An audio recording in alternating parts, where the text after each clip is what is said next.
The Hamilton Beach impresses us with its simplicity, budget-friendly price, and space-saving slender figure. That being said, none of these perks really matter when its blending efficiency leaves much to be desired.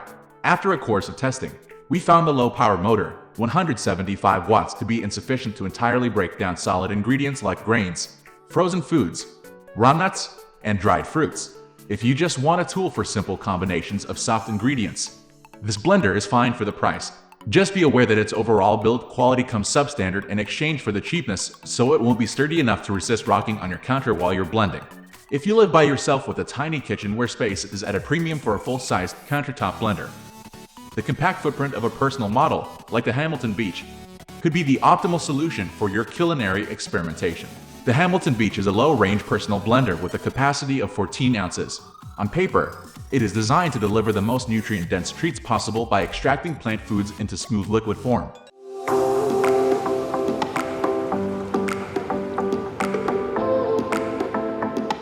Performance. We tested the Hamilton Beach against several low-range personal blenders, but this machine was surprisingly the only one that didn't pass even a single test.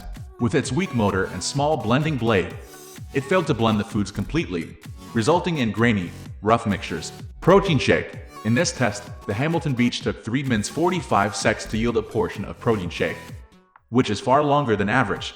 The mixture came out slightly coarse due to a smattering of unblended dried blueberries, but since all the oatmeal was entirely liquefied, it wasn't too lumpy or unpleasant to drink. For the most part, we agreed many fitness enthusiasts would consider this texture to be acceptable. However, we had to give it a 0 due to its excessive blending time. Personal blenders are designed to produce quick blended results, so the blending time of nearly 4 minutes was clearly too long in this regard, even if you're willing to blend a bit longer for an acceptable result.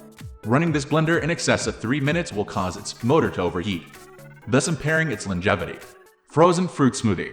We began the test by tossing all ingredients into the blending cup, then blending them until they came out smooth or until we hit the time limit, 2 minutes. As such, we found this Hamilton Beach to be just mediocrely capable of preparing frozen fruit smoothies. The final result appeared visually smooth, but when we used a spoon to stir it back and forth, we noticed a few fruit chunks still remained intact. Considering that such residual solids might be a good compromise for the cheap price, you might think this blender's performance wasn't half bad. The real problem here, however, was that throughout the whole 2-minute blending procedure, it struggled considerably to break down the ingredients while its counterparts, in contrast, got the job done quicker and more easily, not to mention its longer than average blending time.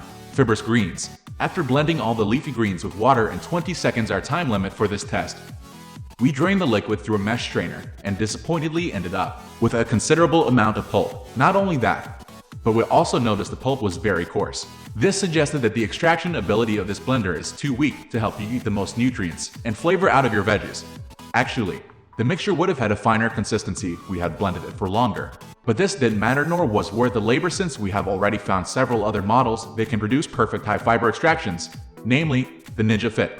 Crushed ice cubes. The Hamilton Beach wasn't able to power through ice cubes, causing the final outcome to come out almost pristine. But this is typical for this type of personal blender. If you want fluffy, snow-like crushed ice or desire to incorporate ice into your smoothies, we recommend considering a higher power blender, such as the NutriBullet. Design. The overall design of the Hamilton Beach is simple, but the blending cup with a fixed blade assembly inside seems to be impractical if used as a to-go cup. The materials are only average, making the blender itself look fairly jerkwater and not catch. This, however, is expected for the price. Build quality. The Hamilton Beach is a flimsy construction with a substantial amount of plastic components whose quality seems to be inadequate for high durability. We tested it over the course of a month, and after such a period of use, we shockingly found its quality doesn't hold up well over time. The blending cup became cloudy with use, losing the shiny appearance we originally liked. Plus, we noticed multiple little scratches somehow appearing on its inner surface despite the fact that we never used a scouring pad or scrubbed it vigorously when cleaning. Usability. Despite its intuitive design, the Hamilton Beach is somewhat uncomfortable to use. The blending jar attaches securely to the main body, but the assembly process is a bit of a Not only that, but it's also more of a pain to clean than other blenders, since the blade assembly isn't removable. Cleanability. You can put the jar in a dishwasher, but we recommend hand washing so as to reduce the risk of discoloration. That being said, hand cleaning is a relatively frustrating process, since the blending cup is quite narrow, We had a hard time getting our hands inside, especially under the blade's backside. Letting the blender clean itself, on the other hand, is less stressful. We simply added soapy water into the jar, then let the blender run for 30 to 60 seconds. After dumping out the solution and rinsing the jar thoroughly, we found there wasn't any remaining gunk. Thank you for watching this video till the end. Keep watching and stay with us subscribing to this channel. Have a great day.